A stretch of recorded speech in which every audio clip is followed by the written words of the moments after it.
Hi, I'm Coach John, and in a moment I'm going to share a recent encounter I had with a spider and how it dominated my thoughts for over the last 2 months.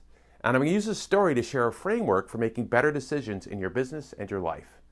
Spiders are creepy, 8 legs and far too many eyeballs. But before we get to the story, I want to ask you a question. Have you ever thought you resolved an issue only to have it come back again? And maybe it comes roaring back and it demands your immediate attention? And when it returns, it has almost always far worse consequences than if you had just addressed it effectively the first time. Well, we've all been there. I know that I have to be on constant alert.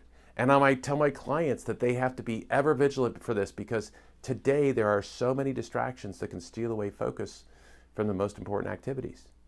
Now, to be honest, sometimes it's because we treat the symptom and not the cause. And other times we may not be fully aware of all the other resultant impacts from the issue. But today I want to share a framework for evaluating your decision-making process so that you can eliminate or at the very least, minimize this issue from ever occurring and disrupting your business and your life. So a while back I had this wild dream, and as I've thought about this dream over the last couple of months, it strikes me as amazingly profound. Now, this was back in November when I first started my morning pages exercises. And because morning pages is a writing process that begins when you first wake up, I captured the dream details.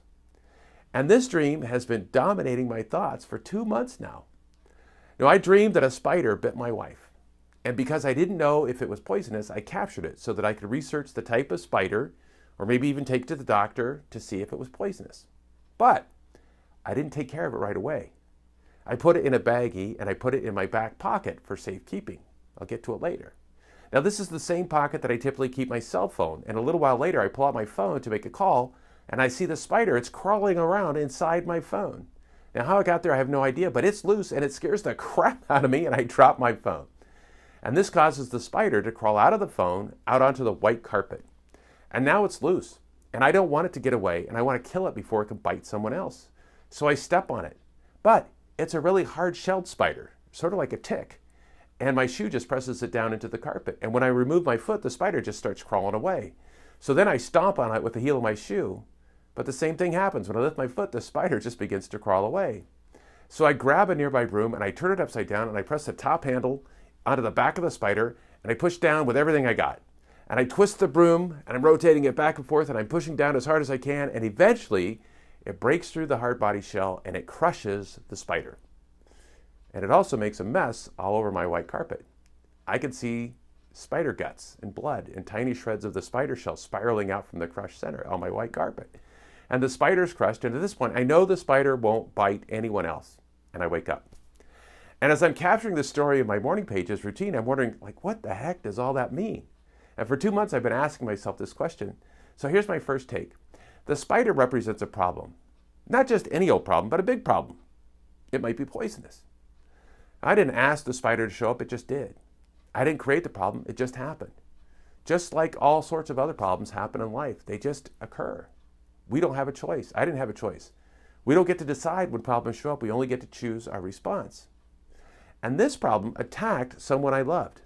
I knew right away that it needed to be addressed. I captured the spider, but unfortunately in my dream, that's where I stopped. And that's where the lesson for me begins. You see, I got busy doing something else important and saved the resolution of this problem for later. And this happens all the time. I got distracted by something else that seemed to be more urgent, and I failed to fully address the issue. What really happened is that I put a higher priority on something else, and then the spider came back to haunt me. This priority stuff is really important. Sure, I killed the spider, but it went from a simple planned activity of researching to find out if it was an issue to an urgent activity. It was crawling around the floor and it could bite someone else. And when I went to kill it, I found out it was much more difficult than I expected. Has this ever happened to you? Do you ever get distracted from what's really important and then find out that it's a lot harder to fix than you thought? So then when I finally killed it, I ended up with some collateral damage. I was a mess on my white carpet, which of course needs to be cleaned up. There's more energy and more effort. And more importantly, I still didn't know if it was poisonous and if it would have a drastic impact on someone I love. I've just made it much harder to identify because it's in shreds on my white carpet. Wow, this is a train wreck. You could say that I couldn't possibly have known what might happen. And that's true. I don't know. I can't forecast that. However, if I follow Gary Keller's one thing rule, which is to identify the one thing that will make everything else easier or unnecessary, and I stay true to serving and investing my time on the most valuable activities of my life, I can very simply elevate this issue above all others.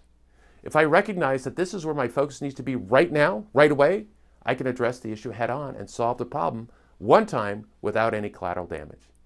And I don't have to worry about the impact of my life because I find out if it's poisonous as soon as possible, and we take whatever steps are necessary to make sure that it doesn't cause any problems. There are dozens of lessons in this story, and I'd love to hear your thoughts. I doubt there's only one right answer. My first takeaway is to have clarity on what's most important in my life. If any issue, problem, or challenge affects the most important things, it gets addressed fully and finally before I move on to other issues and challenges. And we're all going to face issues and challenges. That's a given. What we must do, what we have to do if we're going to be effective is to identify how to prioritize our response. Because there's never enough time to do everything. There's only enough time to do the most important things. And if you don't have a framework for what's most important in your life, then the spider might win. Now here's the framework I use. I learned this framework from a good friend and mentor many, many years ago.